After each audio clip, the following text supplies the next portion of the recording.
This happened a couple of years ago, but the memory is still etched in my mind like it happened yesterday. It was the final week of school, and everyone was heading to their last class of the day.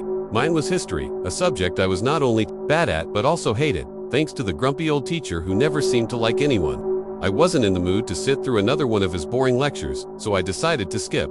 I made my way to the rarely used bathroom at the far end of the school and locked myself in the last stall. Hardly anyone ever went there, and I figured I'd kill time on my phone until the final bell. I was in the middle of a game when the school's intercom suddenly blared. "This is an emergency lockdown. Please proceed with lockdown protocols. Find the nearest secure room and remain quiet."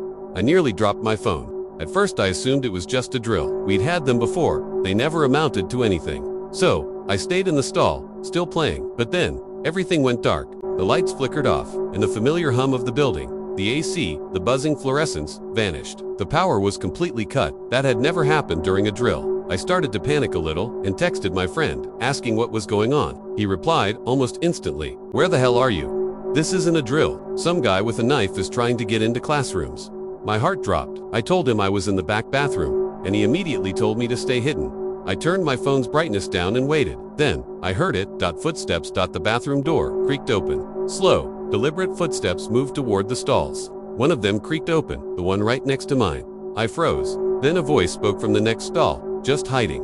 I heard the announcement. The voice sounded like a student, probably my age. I didn't respond after that. We just sat in silence. Both of us, or so I thought, waiting it out. Eventually, the intercom crackled again, announcing that students were to exit the building calmly and head to the front where police were waiting. I unlocked my stall door and stepped out.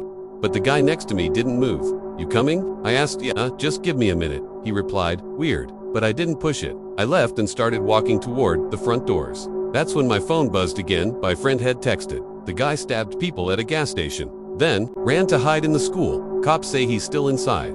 Somewhere in the back." I broke into a full sprint. I told the first officer I saw everything that had happened. They searched the bathroom. It was empty, except for the shattered window in the far corner. He'd escaped. For the next few days, everyone looked at me like I was some kind of legend, but I didn't feel brave. I just felt lucky, because the person I'd been hiding next to was the same one everyone else was hiding from. This happened a few years back when that weird killer clown hysteria was all over social media. People were posting grainy footage of clowns in parking lots, standing by woods, even chasing cars. My friends and I thought it was hilarious until one day, someone on a fake account tweeted that they were going to show up at our school at 11 a.m. to finish what others couldn't. I thought it was just a prank until the school sent out an emergency notice to parents saying a safety drill would take place that morning, right at 10:30. They never outright said it was because of the clown threats, but we all knew. I was in history class when the lockdown alarm rang. Our teacher quickly shut the blinds and locked the door. At first, it didn't feel real. We sat in silence, joking nervously, waiting for the all clear. About 30 or 40 minutes passed. Then, the hallway lights cut out, then the emergency lights, then the HVAC shut off. Total silence. A minute later, we heard footsteps. Fast ones, then bang, and locker after locker being pounded like someone was sprinting and slamming each one. Then a shout. It wasn't just someone goofing around, it was angry, wild. That's when a figure in a clown mask ran full force into our door, slamming his fists against the window and shouting something we couldn't make out. Someone in the class screamed. Then the clown raised something metal. It looked like a crowbar and smashed the glass panel of the classroom door. I was frozen. He reached through the broken window, trying to unlock the door from inside. Our teacher, God bless him, didn't hesitate. He grabbed a heavy glass award from his desk and smashed the guy's arm with it. The clown yelped and ran. For nearly 2 hours, we stayed locked down until the principal finally came over the loudspeaker. 2 intruders had entered the school, one with a knife, the other with a mask and a blunt object. The police had caught one, but the other slipped away. We got sent home in groups, escorted by staff. I couldn't sleep for days, and even now, sometimes I flinch when I hear heavy footsteps in a quiet hallway.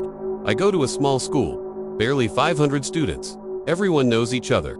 So when we heard the lockdown announcement during 4th period, we thought it was a drill. No warning, no explanation, just our principal's calm voice telling us to remain in our classrooms until further notice. My buddy Kyle joked that it was probably a bored bank robber down the street again. We laughed. For a bit, then came the silence, then the footsteps, not one per multiple. We all went dead quiet. Even Kyle stopped talking. Our teacher, Miss Sanders, tiptoed to the door and peeked through the corner window. The lights in the hallway were off, but our school has motion sensors, so if anyone moved through, they'd flicker on. They did, then went off again, then on. Again, something or someone was circling the school. I peeked at staying low. That's when I saw him. A man walked straight up to our classroom door and stared in. I ducked down. Then came the rattling. He tried the knob, then he slammed on the door with his shoulder. Over and over, screaming something we couldn't make out. Then dash crack. The hinges gave way. He walked in. None of us screamed. We were too terrified, huddled in the corner behind rows of desks and cabinets, hoping he wouldn't come further in.